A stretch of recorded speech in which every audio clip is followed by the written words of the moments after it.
gas equation, that is PV is equal to nRT, they agree with the kinetic molecular theory of the gases, right? So the postulates agree with the ideal gas equation. But if you see these graphs, when we have studied these graphs, we have got to know that the real gases do not behave like the ideal gases. There is some deviation between these two. Now, we need to know why are these deviation, okay, or why do the real gases does not agree with the ideal gases, okay, and on what criteria does this deviation take place, right? So, all these we need to know from the above graphs. Now, as I said, this kinetic molecular theory of the gases, that is the postulates, they agree well with the ideal gas equation. But we need to know whether this kinetic theory of molecular gases, do they agree with the real gases? That was for the ideal gas equation, yes. But when we try assuming these postulates to apply it to real gases, does it agree or does it obey? That we need to see. Okay. So there are some drawbacks, okay, present for these real gases, the behavior of real gases from the kinetic molecular theory of gases. So the first drawback, according to the postulate, that is, there is no force of attraction between the molecules of the gas.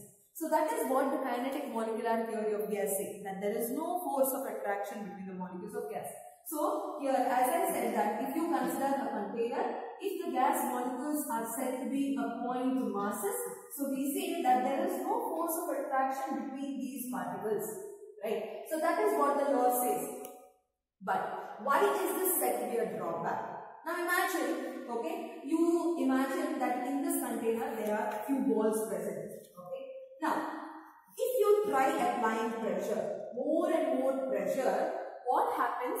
These, according to this kinetic molecular theory, obviously, when you try applying more of pressure to these balls will come to a certain stage, their own limit, then obviously they have to break. If so, if there is no force of attraction, according to kinetic molecular theory, if there are balls present, when you apply the pressure, when you apply more and more pressure, there is certain limit and these balls should break. That is what should happen.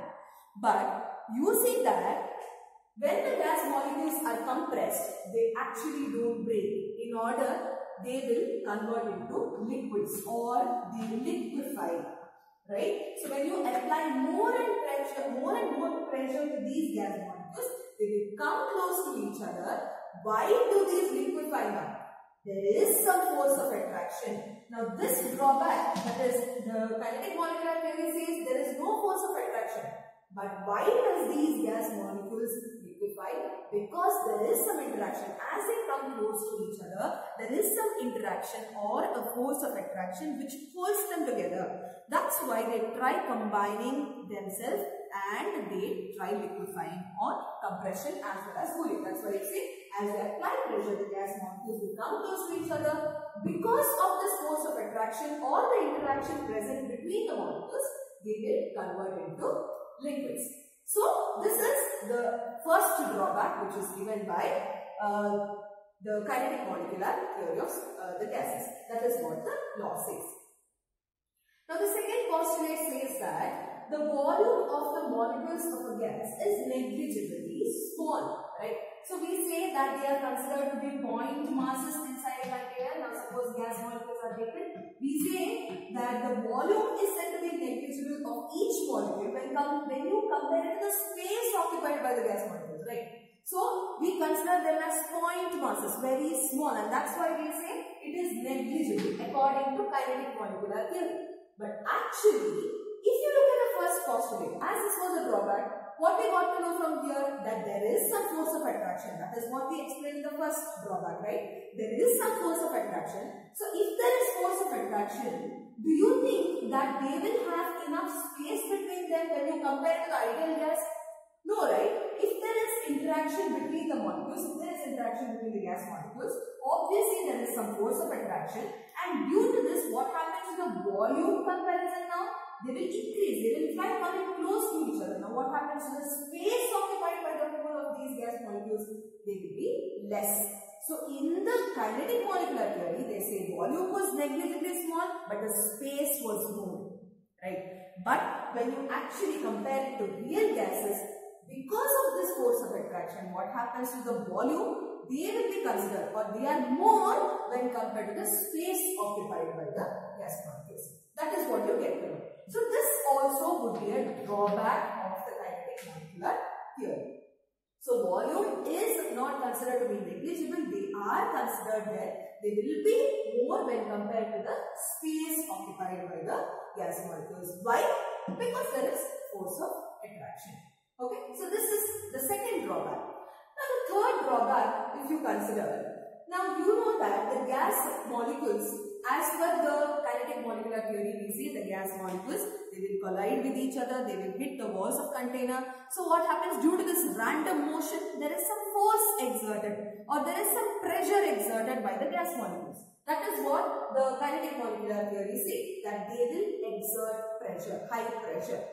But if they have to exert high pressure, when you consider the real gases, we are talking about the reality now. So if you consider these real gases, if they have to exert more of pressure, okay, that actually doesn't happen in case of real gases. Why? Let us see that. Now suppose gas molecules are colliding with each other, they are hitting the walls of the container. Obviously they have to exert pressure. But now when you compare the pressure exerted by these molecules, now if these two molecules are colliding with each other, okay, imagine this molecule is moving randomly and hitting this, okay. Now all of these molecules have some interaction between them, right? As I said, there is force of attraction between them.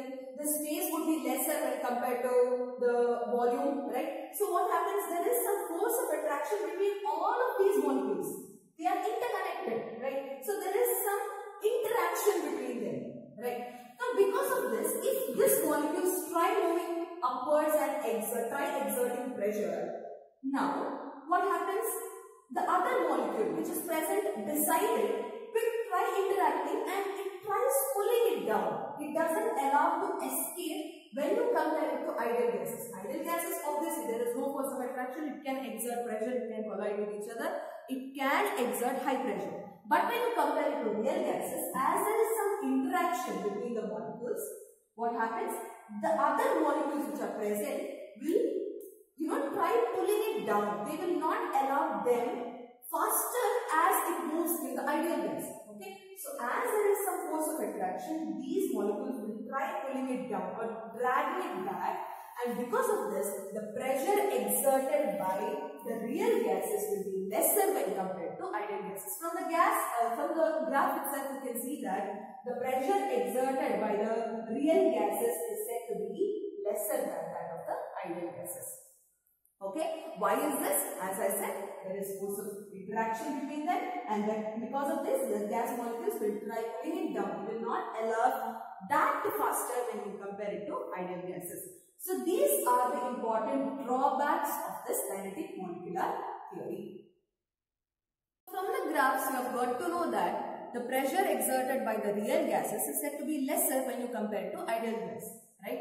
As I said, there is interaction, so the molecules will draw it back or drag it down, and they will not allow them to exert the pressure as much as that of ideal gases. So the pressure of the real gases is actually said to be less when you compare it to ideal gases. Then the equation for the pressure of the ideal gas. Okay, so we have got to know the results from the graph. Now if you have to represent it in a term of equation, then you can write it as P ideal is equal to P real, okay, plus that deviation is there. You see that there is a difference in that graph when you compare it to P real as well as P ideal. That can be corrected by giving a correction term, that is AN square, okay, divided by B square. Okay, so this is how you give the correction term. Okay, so the deviation, whatever is seen with respect to the real gases, is corrected by giving a correction term, that is AN square plus by B square, where A is said to be a constant. Okay, A is a constant, and N is a number of moles of a gas, and then you have V is a volume, and B is a This is the pressure for real gas and this is the pressure for ideal gas. So this is how you can correct the pressure term. Now if you see the volume, okay, if you measure the volume as per the drawback, it was the volume is negligible, it is considered to be point masses, but we got to know that the volume is actually considered, or the volume. Now imagine when you try compressing, okay, as you apply high pressure, what happens to the volume? The volume will decrease. According to kinetic molecular theory, the volume would have been more, or the gas molecules will be far away from each other, right? So the volume should have been more, but according to the drawback what we have got, or the idea of the real gases, we have got to know that as you try compressing the gases, what happens to the volume? They will also be very less. So we can see that the difference is there. When you compare it to kinetic molecular theory and the real gases, there is some difference in the volume. That difference can be also given as V is equal to V minus NV. Now you see that the volume which was present before in terms of ideal gas can be corrected according to real gas by writing it as V minus NV. Okay, so this is the correction term for the volume. Okay, V minus NV. Now V is a constant here, N is same number of moles itself. So NV totally is the total approximate total volume. Okay, so now there is some difference because it is lesser when compared to that of ideal gases. That's why we say with the minus sign here. That's why we say it is a difference. So V minus NV, original volume minus the volume of the real gases. Okay, that is what the equation says. Now if you have to write the ideal gas equation as per these assumptions, all the correction terms, if you have to write the ideal gas equation is actually PV is equal to nRT. Now by applying these correction terms, we can get the equation, or these deviation can be corrected by writing the ideal gas equation as, for P you write it as P real plus AN square by V square. So in order for this pressure of the ideal gas, you can write P plus AN square by V square. So this is one term, right? And volume V can be written as V minus NV, right? This is the volume occupied by the real gases. That is equal to nRT. So this is how you write the equation. So this is the corrected equation of the representation of this ideal gas by using the correction term. So AN square by V square and V minus NV. So A and V are the constants over here. P is a pressure, V is a volume, and N is the number of moles of gas, R is a gas constant, and T is a temperature. So this equation can be also called the van der Waals equation. Okay, where A and B are nothing but the van der Waals constants. Okay, so this is how you represent the ideal gas equation as a van der Waals gas equation. So next we shall see a unit in order to measure the deviation from the real gases to the ideal gas behavior. So how can we measure this? So there is a factor called compressibility factor, which is denoted by Z. Okay. So Z can be given as Z is equal to, it is the ratio of the pressure, the product of pressure and volume to nRT. N is the number of moles, R is the gas constant, and T is the temperature. So this is how you find out the deviation of the real gases to the ideal gas behavior. And this factor is called the compressibility factor, denoted by Z. Very simple to understand. Now, if you try plotting a graph based on this compressibility factor, that is Z, which is equal to PV by nRT, and your pressure, which is in bars, okay, the unit is bars. Now, if you try plotting the graph, you see that the ideal gases will always show a straight line. Okay, based on when you plot this graph, that is Z as well as P, okay, you get a straight line where Z value will be equal to 1.0, which is 1. Okay, so always ideal gases will have the compressibility factor value as 1 and it shows a straight line. Okay, you see that it starts from the low pressure and it has a straight line. But if you see the other graphs or the curves over here, those are the curves of the real gases. There are deviations when you compare it to Z as well as P, right? So here you see that the compressibility factor for the real gases, for example, if you take this oxygen gas or methane gas or carbon monoxide, there are different curves which are formed.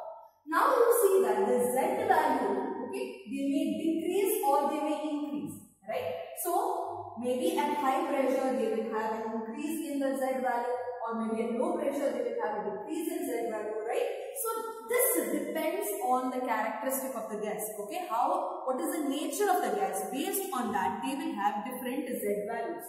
So usually at low pressures, okay, that is around 0, if you see, all of the gases, okay, even the real gases behave like ideal gases, okay? At low pressures, the real gases behave like ideal gases. All the points start from 1 itself, the Z value 1 itself, and then they start deviating. So if Z is equal to 1, okay, or at low pressures, okay, the value of Z will be equal to 1. Remember this, that when a graph is plotted based on Z as well as the pressure, at low pressures the value of the Z will be equal to 1 for the real gases, okay? Always 1. They start from 1 and then they start deviating, okay? Very easy to understand. And what happens at high pressures? At high pressures, you see that, can you tell me what happens when during the high pressure there? So as the pressure keeps on increasing, maybe you see this 600 to 800. Where is the graph here? Is it in the line which is Z is equal to 1? No, they have crossed that line and gone forward. That means the graphs or the curves is being increased from the value 1. So here you see that at high pressures the value will be greater than 1. Z will be greater than 1 at high pressures. What happens in the intermediate pressures? In between, what happens? Suppose 200 to 400. What happens here in between? You see that most of the curves have come to the Z value which is less than 1, right? So these are some of the criteria where the pressure will be identified based on the compressibility factor. So you see, at intermediate, okay, at intermediate pressure, Z will be, most of the time, it is less than 1. Okay, it is less than 1. So at low pressure, Z is equal to 1. Okay, and high pressure, Z is greater than 1, and at intermediate pressure, Z will be less than 1. So this is what you get to know about the compressibility factor when you look at the behavior of real gases. Now you see that most of the real gases behave like ideal gases at, what did I say? It behaves as ideal gases only at low pressures. But if they have to behave as the ideal gas at low pressure, they will have certain temperature too, right? If they have to behave as an ideal gas at low pressure, there must be certain temperature which is to be provided. So this temperature at which a real gas can behave like ideal gas is called the Boyle's temperature or boil point, boil temperature. Okay, so it is a temperature where a real gas behaves like an ideal gas. But what is the pressure condition? At low pressure. Okay, so at low pressure the temperature would be certain, and that point or the temperature is called the Boyle's temperature or the boil point. Now even with the temperature it remains the same. So as the temperature increases, the Z value will also increase. As the temperature decreases, the Z value also will decrease. It is just like how you have the pressure parameter. Okay, so this is about the Boyle temperature. So they may ask you what is Boyle's temperature, okay, and what is the condition for an ideal gas to be behaving like the real gases. So you have to write that at the low pressures and the high temperatures, the real gases will behave like ideal gases. What is the condition? This is what we conclude, that at low pressure and high temperature. And at high temperature, the real gases behave like ideal gases. So as I said, how much low the pressure it should be or how high the temperature should be, that depends on the characteristic of the gas. That is the nature of the gas. It depends. The values may vary for different gases. Okay, as their nature also keeps differing. So this is about the conditions of the ideal gases to be real gases to be behaving like ideal gases. Okay. Now, what is the significance of Z over here? Now this Z, that is compressibility factor. Okay, significance of Z. Significance of this compressibility factor. What is the significance? So first, as you all know, by the compressibility factor formula, you know that for real gases, Z real, I can write it as P V real, volume of the real gas, by nRT, right? Let us assume, okay, let us assume this as the first equation. Now, in the same way, if you have to find out the volume of the ideal gas, you can just rearrange this equation as V ideal is equal to nRT by P. Correct? So this you take it as equation 2. Okay? So this, if you take it as equation 2, then you can rearrange this equation. That is, if you try putting this second equation to the first equation, that is, you are going to apply this over here. So instead of nRT by P, you are going to write V ideal. You are just substituting it. That is 2 in 1. So when you do this, you get the equation as Z real is equal to V real divided by V ideal. Okay. Now what is the significance of this compressibility factor? Now this shows the ratio, that is compressibility factor denotes the ratio of the molar volume of the real gas to the molar volume of ideal gas. Okay, so you consider it in moles, right? So molar volume of the real gas to the molar volume of ideal gas shows the compressibility factor of the real gases. Why that compressibility factor? In order to identify the deviation, what's the difference in deviation between the ideal gases as well as the real gases can be shown up by the compressibility factor. So as I said, compressibility factor formula is this one. Then you have the graph. Okay, then what are the conditions for the pressure, what is the value of Z, and then what is Boyle's temperature. Then you have the significance of Z. The formula is given as Z is equal to V real by V ideal. So this was about the chapter, children. So mainly if a real gas has to behave like an ideal gas, the condition must be low pressure as well as a high temperature. Okay, so this is how the real gas and ideal gas comparison is shown. So we come to the end of this chapter. So see you in the next class, children. Thank you.